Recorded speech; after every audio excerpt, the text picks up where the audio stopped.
Hello everyone, अब हम लोग पढ़ने जा रहे हैं practical organic chemistry. Practical organic chemistry में हम लोग पढ़ेंगे एक एक कर। तो पहला पॉइंट जो है वो है टेस्ट फॉर एसिडिक हाइड्रोजन या एक्टिव हाइड्रोजन। तो हम लोग किसी भी कंपाउंड में, ऑर्गेनिक कंपाउंड में कैसे पता करेंगे कि वो उसमें एक्टिव हाइड्रोजन है या नहीं है। तो उसके लिए हम लोग एक प्रैक्टिकल ऑर्गेनिक केमिस्ट्री का टेस्ट फॉर एसिडिक या एक्टिव हाइड्रोजन का हम लोग कवर करने जा रहे हैं। तो मतलब क्या है कि किसी भी ऑर्गेनिक कंपाउंड, कोई भी ऑर्गेनिक कंपाउंड है तो हम लोग कैसे पता करें कि उसमें एसिडिक हाइड्रोजन या एक्टिव हाइड्रोजन है। तो वहां पे हम अल्कली मेटल या सोडामाइड को ले वहां पे रिएक्शन करवाएंगे। तो उससे क्या होता है कि सोडामाइड और रिएक्शन करने के बाद वहां पे एक हाइड्रोजन गैस निकलेगा और उसको अगर मार्स कैंडल अगर वहां पे ले जाएंगे, जलता हुआ कैंडल, तो वहां पे पॉप साउंड की आवाज से जलेगा। तो हम लोग समझ जाते हैं वो हाइड्रोजन गैस वहां पे इवॉल्व हो रही है। तो आइए हम लोग देखते हैं practical organic chemistry test for acidic या एक्टिव हाइड्रोजन एटम। अगर किसी भी ऑर्गेनिक कंपाउंड में when any compound release hydrogen gas after reaction with alkali metal like sodium, potassium या sodamide, then this represent the presence of active hydrogen atom या acidic hydrogen atom. तो हम लोग कैसे पता करें कि उस कंपाउंड में एसिडिक हाइड्रोजन या एक्टिव हाइड्रोजन एटम है।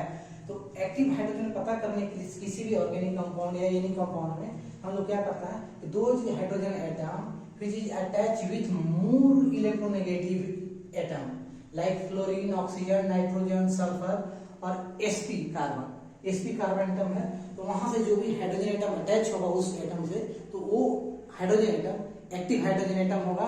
और उसको अगर हम लोग अल्कली मेटल से रिएक्शन करवाएंगे तो वहां से इवोल्यूशन जो होगा वो हाइड्रोजन गैस का इवॉल्व होगा। और अगर कैंडल जलता हुआ ले जाए तो वहां पे पॉप साउंड की आवाज से वो जलेगा। तो जनरल रिएक्शन हम लोग देख लेते हैं। जनरल रिएक्शन क्या है कि ZH यानी कोई भी ये मोर इलेक्ट्रोनेगेटिव एटम है, कोई भी मोर इलेक्ट्रोनेगेटिव एटम उसके साथ हाइड्रोजन जुड़ा है। तो अगर हम लोग अल्कली मेटल सोडियम ले रहे हैं वहां पे, तो इसके साथ रिएक्शन करेगा, यहाँ से हाइड्रोजन एटम रिमूव होगा। तो रिमूव होगा अपना हाइड्रोजन एटम यहाँ से, और यहाँ पे इस पे नेगेटिव चार्ज आ जाएगा। अपना हाइड्रोजन एटम यहाँ से रिमूव होगा और इस पे पॉजिटिव चार्ज आएगा, इस पे नेगेटिव चार्ज आएगा। और ये जो पॉजिटिव चार्ज है इससे ये आकर यहाँ पे कंबाइन हो जाएगा ZNH सोडियम एमाइड बन जाएगा, अल्कली एमाइड बन जाएगा, जो भी हो। और hydrogen gas half mole of hydrogen gas evolve होगा। और इसके अगर कैंडल हम लोग यहाँ पे ले जाएंगे, कैंडल जलता हुआ कैंडल अगर ले जाए, यहाँ पे कैंडल अगर ले जाए हम लोग, तो ये पॉप साउंड की आवाज से जलेगा। पॉप साउंड की आवाज से ये आवाज करेगा, जलेगा।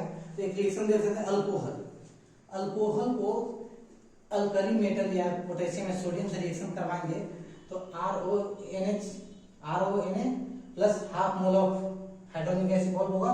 और कैंडल ले जाएंगे तो वहां पे पॉप साउंड की आवाज से हम लोग को आवाज सुनाई देगा। तो हम लोग पता चल जाएगा कि वो हाइड्रोजन गैस है। और कुछ एग्जांपल हम लोग अभी देखते हैं। तो नीचे लिखा हुआ है तो उसको हम लोग ऊपर लिख लेते हैं। हाँ, तो कुछ इसका ऊपर हम लोग नीचे लिखा हुआ था उसका ऊपर हम लोग लिखकर इसको देखते हैं कैसे होता है ये रिएक्शन।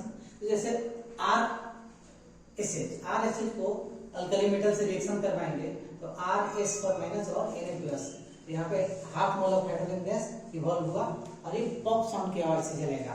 तो फिनॉल है, फिनॉल को अल्कली मेटल से रिएक्शन करवाएंगे तो एक फिनॉक्साइड आयन बनेगा। ये क्या है? सोडियम